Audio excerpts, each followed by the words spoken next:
Hello दोस्तों, welcome to एडोग्राम academy. मैं राजा कुमार। आज हम लोग केमिकल बॉन्डिंग के बारे में पढ़ेंगे। आखिर केमिकल बॉन्डिंग में होता क्या क्या है।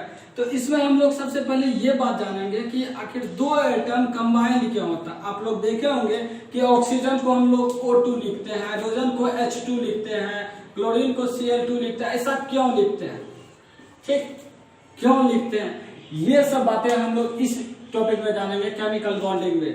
तो आखिर Why do atom combine together, आखिर दो एटम कंबाइंड क्यों होता है, इसके बारे इस सब के बारे में हम लोग इस टॉपिक में जानेंगे। आखिर एक बात, अगर होता भी है तो कैसे होता है। अगर मान लीजिए कि मैं मान लिया कि दो एटम कंबाइंड होकर रहता है, आखिर रहता भी है तो कैसे रहता है, ये भी हम लोग जानेंगे कि कैसे रहता है। चलिए ठीक, तो पहली बात हम लोग इसमें इंट्रोडक्शन में क्या जानेंगे, इसमें जानेंगे। पहला क्वेश्चन आपका आता है कि why do atom combine together, why do atom combine together, मतलब दो एटम कंबाइन क्यों होता है, ठीक, ये बात पहली बात जानेंगे। फिर दूसरी बात में हम लोग जानेंगे कि आखिर मान लीजिए कि रहता होता तो हाउ, कैसे होता होगा, कंबाइन कैसे होता होगा।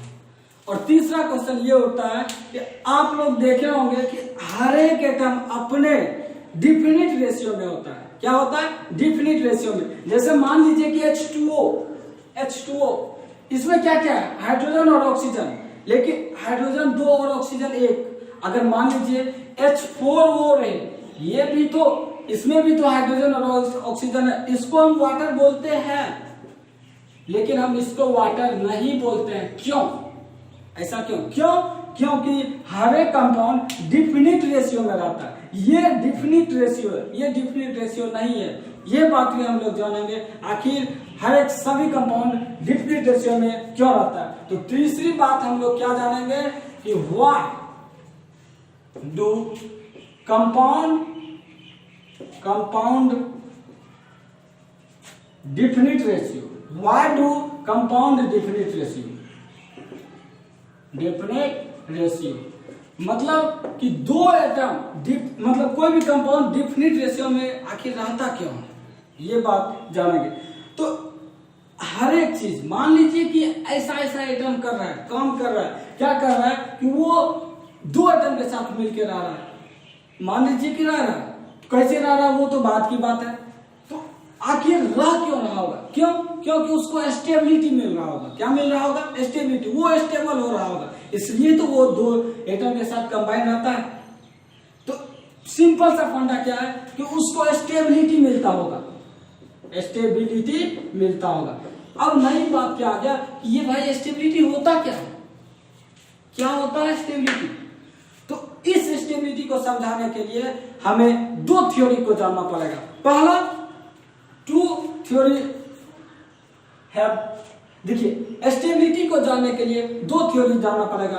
पहला, bond energy theory, bond energy theory, ये पहला थ्योरी हो गया। और दूसरा थ्योरी हम लोग जानेंगे electronic theory of chemical bonding.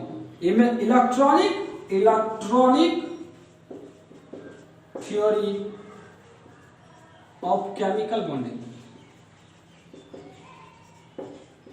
Chemical bonding. इस दोनों थ्योरी से हम लोग जानेंगे स्टेबिलिटी के बारे में। स्टेबिलिटी मीन्स क्या होता है, अस्थाई। कोई भी आदमी, अगर मान लीजिए हम अपने रियल लाइफ की बात करें तो हम क्या होना चाहेंगे, आप लोग क्या होना चाहेंगे कि अस्थाई हो जाए। कहीं भी आप क्यों पढ़ रहे हैं, क्यों, क्योंकि कहीं जॉब लग जाए, कुछ भी हो जाए, जिसके कारण हम अस्थाई हो जाए, हमें कोई दिक्कत ना हो। वही यहाँ पे केमिस्ट्री में भी एटम अस्थाई होना चाहता है। क्या होना चाहता है, अस्थाई। स्टेबिलिटी बढ़ना चाहता है। स्टेबिलिटी पाने के लिए, स्टेबिलिटी को जानने के लिए आपको दो चीज जानना पड़ेगा, बॉन्ड एनर्जी और electronic theory of chemical bonding, ठीक। तो पहले हम किसके बारे में जानेंगे, बॉन्ड एनर्जी के बारे में। एनर्जी थ्योरी मतलब बॉन्ड एनर्जी थ्योरी, ठीक।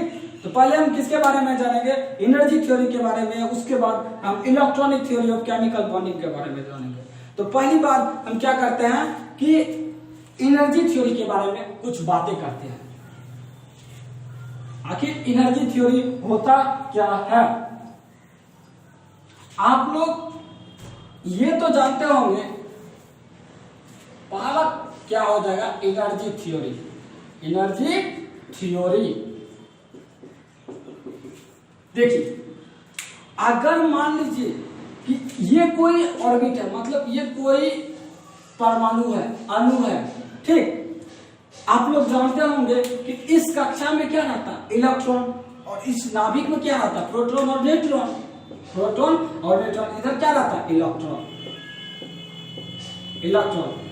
अब बताइए कि ये प्रोटॉन पे कौन सा चार्ज, पॉजिटिव चार्ज, इलेक्ट्रॉन पे नेगेटिव चार्ज, ये क्या करेगा, खींचेगा। लेकिन आप लोग ये भी जानते हैं कि इलेक्ट्रॉन इस कक्षा में घूरते रहता है, तो घूरते रहेगा, घूरेगा कैसे? अगर मान लीजिए कि आप चल रहे हैं, तो चल रहे हैं कैसे, एनर्जी, आपके पास एनर्जी रहेगा तभी तो चलेंगे। अगर आपके पास ज्यादा एनर्जी रहेगा तो क्या आप स्टेबिलिटी एक जगह रह पाइएगा, अस्थायी हो पाइएगा? नहीं। क्यों? क्योंकि देखिए यहां से एक कंडीशन आता है क्या, कि स्टेबिलिटी जो है, स्टेबिलिटी इनवर्सली प्रोपोर्शनल होता है एनर्जी का। ये बात आप लोग जान लीजिएगा। स्टेबिलिटी क्या होता है, इनवर्सली प्रोपोर्शनल टू एनर्जी। अगर एनर्जी बढ़ेगा तो स्टेबिलिटी घटेगा, अगर एनर्जी घटेगा तो स्टेबिलिटी बढ़ेगा। समझ में आ रही बात? मतलब एनर्जी बढ़ेगा तो स्टेबिलिटी घटेगा, स्टेबिलिटी बढ़ेगा तो एनर्जी घटेगा, ठीक। तो ये सिंपल सा फंडा आ गया। मान लीजिए कि आप दो कोई एटम लेते हैं।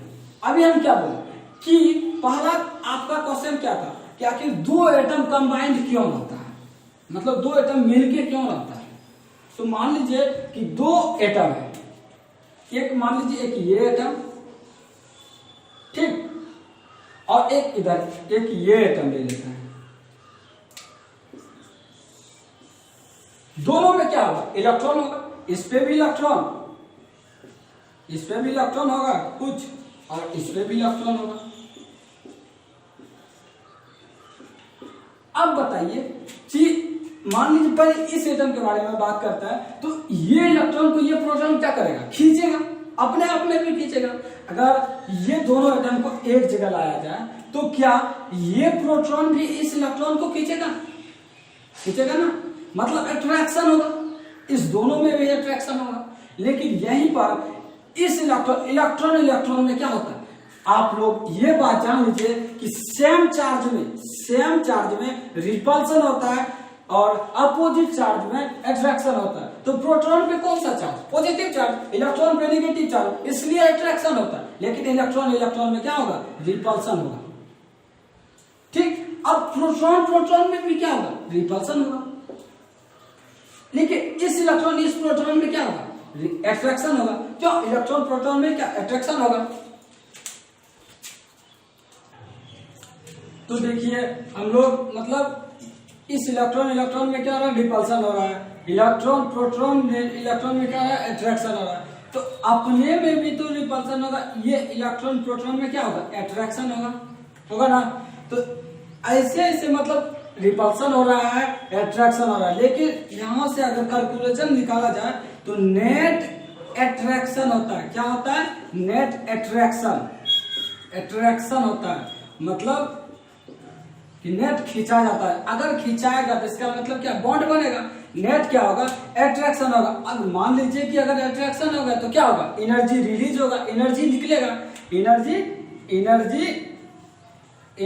रिलीज होगा, रिलीज होगा, ठीक। मतलब अट्रैक्शन होने से क्या होता है, एनर्जी रिलीज होता है। अगर एनर्जी रिलीज होगा, कोई भी चीज अगर मान लीजिए एनर्जी रिलीज हो रहा है, अगर एनर्जी खपत हो रहा है तो क्या कहीं ना कहीं कम हो रहा है। तो जैसे एनर्जी रिलीज होगा इसका मतलब बॉन्ड बनेगा, बॉन्ड फॉर्मेशन होगा, फॉर्मेशन मतलब बनेगा, बॉन्ड फॉर्मेशन होगा, ठीक। अगर बॉन्ड फॉर्मेशन होगा, देखिए बॉन्ड फॉर्मेशन क्यों, एनर्जी रिलीज करके बॉन्ड फॉर्मेशन कर रहा है, कैसे, आखिर क्यों करेगा, क्योंकि बॉन्ड बनाने से उसकी स्टेबिलिटी इंक्रीज करता है। स्टेबिलिटी ऊपर लिखते हैं, स्टेबिलिटी क्या करेगा, ज्ञान करेगा, स्टेबिलिटी ज्ञान करेगा, ठीक, मतलब हम लोग क्या देखें कि दो एटम के बीच क्या होता है, अट्रैक्शन, नेट क्या होता है, रिपल्सन अट्रैक्शन दोनों होता है, लेकिन नेट क्या पढ़ते हैं, नेट क्या हो जाता है, अट्रैक्शन, मतलब रिपल्सन अट्रैक्शन करने से अट्रैक्शन नेट होता है। अगर अट्रैक्शन होगा तो एनर्जी रिलीज होगा, एनर्जी रिलीज होगा तो बॉन्ड बनेगा, बॉन्ड बनेगा तो स्टेबिलिटी गेन करेगा, मतलब कंपाउंड परमाणु एटम क्या करेगा, स्टेबिलिटी पाएगा। और सभी एटम क्या चाहता है, अपने आप को स्टेबल बनाना, इसलिए स्टेबिलिटी होगा। तो ये बात हम एनर्जी थ्योरी यही कहता है, एनर्जी थ्योरी क्या कहता है, ये सब बात हम लोग एनर्जी थ्योरी में पढ़ेंगे। अब हम लोग जो हेडिंग लगा है उसके बारे में कुछ जान लेते हैं कि केमिकल बॉन्ड कहते किसको, केमिकल बॉन्ड कहते किसको। देखिए हम लोग जानते हैं कि एक एटम दूसरे एटम से क्या होता है, एक एटम दूसरे एटम से क्या होता है, हर वक्त फोर्स लगाते रहता है। आप लोग ग्रेविटेशन में पढ़े होंगे कि अगर मान लीजिए कि यहाँ पे एक ही एटम है, एक ये एटम है, तो इस दोनों में क्या लग रहा होगा, कोई ना कोई फोर्स लग रहा होगा। ठीक, फोर्स हर वक्त लगते रहता है, जो हम में और आप में भी कोई ना कोई फोर्स लग रहा है, लेकिन पता नहीं चलता। तो जो फोर्स लगता है, फोर्स लगने से जो बॉन्ड बनता है, उसी बॉन्ड को हम लोग केमिकल बॉन्ड कहते हैं। मतलब force of attraction which all atoms are bonded together is called chemical bonding. मतलब जो भी फोर्स लगने से जो भी बॉन्ड का निर्माण होता है, जो भी बॉन्ड बनता है, उसी बॉन्ड को हम लोग क्या बोलते हैं, केमिकल बॉन्डिंग। तो केमिकल बॉन्डिंग का डिफिनेशन क्या हो गया, force of attraction by which all atoms are bonded together is called chemical bonding।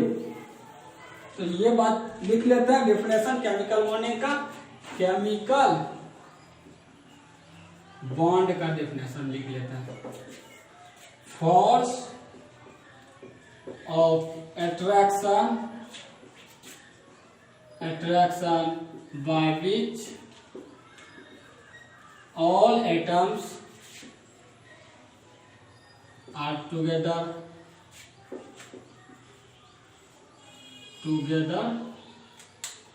all atoms are together is called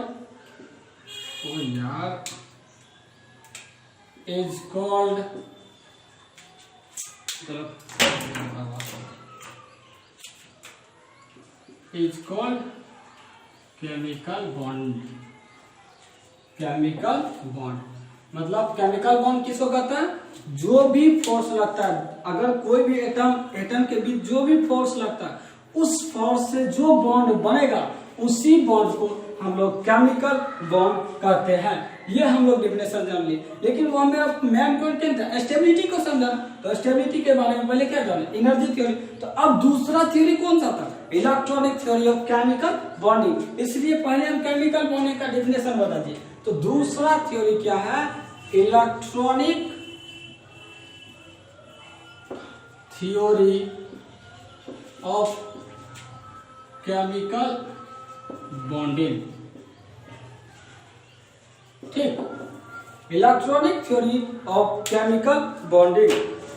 देखिए इस थ्योरी में क्या कहता है कि हर एक एटम अपने आप को इनर्ट गैस बनाना चाहता है। अब आप लोग पूछिएगा कि कोई भी एटम अपने आप को इनर्ट गैस क्या बनाना चाहेगा, तो आप लोग ये बात जान लीजिए कि इनर्ट गैस हमेशा फुल फिल्ड होता है। क्या होता है, फुल फिल्ड। तो फुल फिल्ड होगा तो क्या, इसका मतलब अगर उसे भूख ही नहीं लगी है तो क्या वो अस्थायी होगा, स्टेबल होगा या अनस्टेबल, स्टेबल होगा। ऑब्वियस सी बात है, वो क्या होगा, इनर्ट गैस स्टेबल होता है।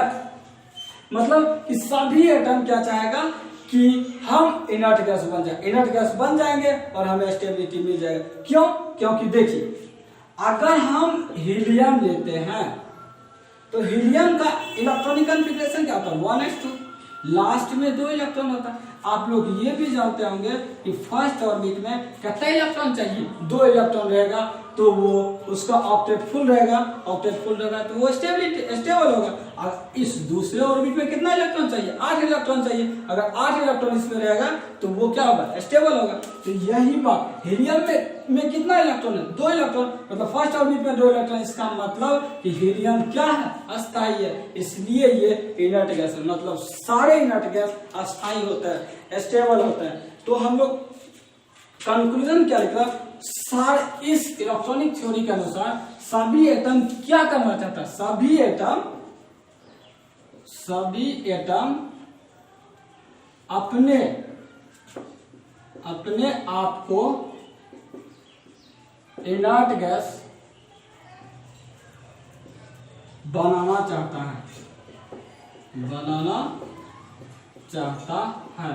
ठीक, इनर्ट गैस को बनाना चाहता है, मतलब अपने आप इनर्ट गैस बनना चाहता है। ठीक, अब सवाल होता है क्या कि आखिर इनर्ट गैस क्यों बनेगा, क्या इनर्ट गैस क्यों बनेगा। तो आप लोगों को हम बताएं कि इनर्ट गैस बनने से क्या होता है कि उसकी स्टेबिलिटी इंक्रीज करती है। पीरियोडिक टेबल में इनर्ट गैस का स्टेबिलिटी बहुत ही ज्यादा होता है। आप लोग जब इनर्ट गैस से कोई भी इनर्ट गैस, मान लीजिए कि हीलियम, नियॉन से अगर एक भी इलेक्ट्रॉन निकालिएगा तो आपको इसमें बहुत ज्यादा एनर्जी देना पड़ेगा। यहां से आयनाइजेशन एनर्जी बहुत ज्यादा निकलता है। और आपको पहले अभी पता है कि स्टेबिलिटी जो है, स्टेबिलिटी क्या होता है, एनर्जी का इनवर्सली प्रोपोर्शनल होता है। तो अगर एनर्जी ज्यादा होगा तो स्टेबिलिटी कम होगा। तो बहुत ज्यादा एनर्जी निकल रहा है तो स्टेबिलिटी क्या हो जाता है, कम हो गया। तो इसका मतलब कि इससे इलेक्ट्रॉन निकल ही नहीं सकता, क्योंकि ये पहले से स्टेबल है। इसलिए इस नियॉन सारे इनर्ट गैस क्या होते हैं, स्टेबल होते हैं। ठीक, सारे इनर्ट गैस स्टेबल होते हैं। अब जान लेते हैं कि कौन कौन सा इनर्ट गैस है। तो इनर्ट गैस पहला हम हीलियम लेते हैं। अगर हीलियम का कॉन्फ़िगरेशन लिखा जाए तो 1s2 होता है ना, लास्ट में 2 इलेक्ट्रॉन। हीलियम के बाद आता है नियॉन का एटॉमिक नंबर कितना, 10। तो 1s2, अच्छा से लिखते हैं 1s2 2s2 2p6, 10 फुट गया, 2 4 6। देखिए इसको हम क्या बोलते हैं, कभी पूछ दे रहा है, इसको हम ड्यूप्लेट बोलते हैं। ड्यूप्लेट क्या बोलते हैं, ड्यूप्लेट मतलब अगर वैलेंस सेल में 2 इलेक्ट्रॉन रहे तो उसको ड्यूप्लेट बोलते हैं। अगर वैलेंस सेल में 8 इलेक्ट्रॉन रहे तो उसको ऑक्टेट बोलते हैं। क्या बोलते हैं, ऑक्टेट। ठीक, अगर मान लीजिए कि इसके बाद क्या था, आर्गन का क्या हो जाएगा, लास्ट में क्या आएगा, 3s2 3p6, यही आएगा ना। इसके पहले जो हमें इसका अगर क्रिप्टन ले लें तो क्या आएगा, 4s2 4p6। अगर जेनॉन रहे क्रिप्टन के बाद जेनॉन तो इसका भी 5s2 5p6। ये सब ऑक्टेट है, मतलब ये सब क्या, ऑक्टेट। इस सब को क्या बोलता है, ऑक्टेट। क्या बोलता है, अगर वैलेंस में देखिए, वैलेंस सेल में कितना इलेक्ट्रॉन, 8 इलेक्ट्रॉन है ना। अगर 8 इलेक्ट्रॉन रहे तो उसको हम ऑक्टेट बोलते हैं। अगर 2 इलेक्ट्रॉन रहे तो उसको हम ड्यूप्लेट बोलते हैं। ठीक, तो यहां तक हम लोग समझ गए electronic theory of chemical bonding क्या कहता है। केमिकल बॉन्डिंग में इलेक्ट्रॉनिक थ्योरी का क्या क्या कि सब एटम अपने आप इनर्ट गैस बनना चाहता है। सब एटम अपने आप क्या बनना चाहता है, इनर्ट गैस। इनर्ट गैस क्यों बनना चाहता है, क्योंकि इनर्ट गैस बनने से उसकी स्टेबिलिटी ज्यादा होती है, इसलिए वो इनर्ट गैस बनता है। तो अब हम लोग जानेंगे कि आखिर भाई केमिकल बॉन्ड, ये तो हम समझ गए केमिकल बॉन्ड किसको बोलते हैं, force of attraction by which all atoms are together is called chemical bond. मतलब जो भी एटम के बीच फोर्स लगता है उससे जो बॉन्ड बनता है उसको क्या बोलते हैं, केमिकल बॉन्ड। लेकिन ये भी तो सवाल उठता है कि आखिर बॉन्ड कितने प्रकार का होता है, कौन सा बॉन्ड बनेगा, कैसे बनेगा। तो हम लोग ये बात जानते हैं कि बॉन्ड कैसे बनता है, टाइप्स ऑफ बॉन्ड, बॉन्ड कितने तरह का होता है। तो नेक्स्ट टॉपिक क्या है हमारा, टाइप्स ऑफ बॉन्ड।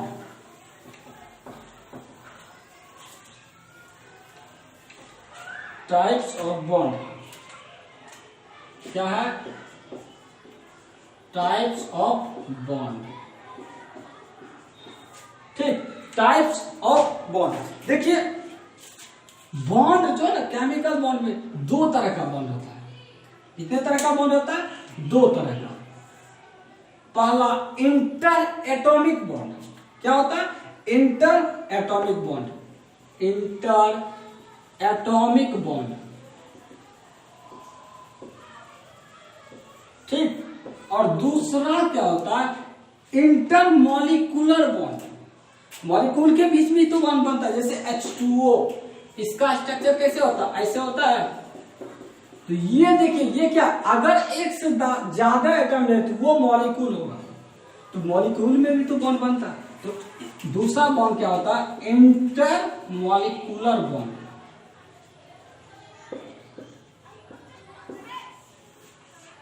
आज की क्लास हम लोग यहीं पे रोकते हैं, inter atomic bond, inter molecular bond पे। हम लोग अगले क्लास में इंटर एटॉमिक बॉन्ड के बारे में बात करेंगे, उसके बाद इंटर मॉलिक्यूलर बॉन्ड के बारे में बात करेंगे, ठीक। आज की क्लास हम लोग यहीं पे खत्म करते हैं, टाइप्स ऑफ बॉन्ड। आज की क्लास में हम लोग क्या सीखे कि आखिर बॉन्ड, केमिकल बॉन्ड पढ़ते क्यों पढ़ते? क्योंकि क्या दो स्टेबिलिटी मिलता है, क्योंकि स्टेबिलिटी मिलता है। आखिर दो एटम क्यों कंबाइंड होकर रहता है, आखिर दो एटम क्यों रेशियो में रहता है, रेशियो वाली बात तो अभी नहीं बताए। अगले क्लास में हम लोग मिलेंगे और रेशियो के बारे में बात करेंगे।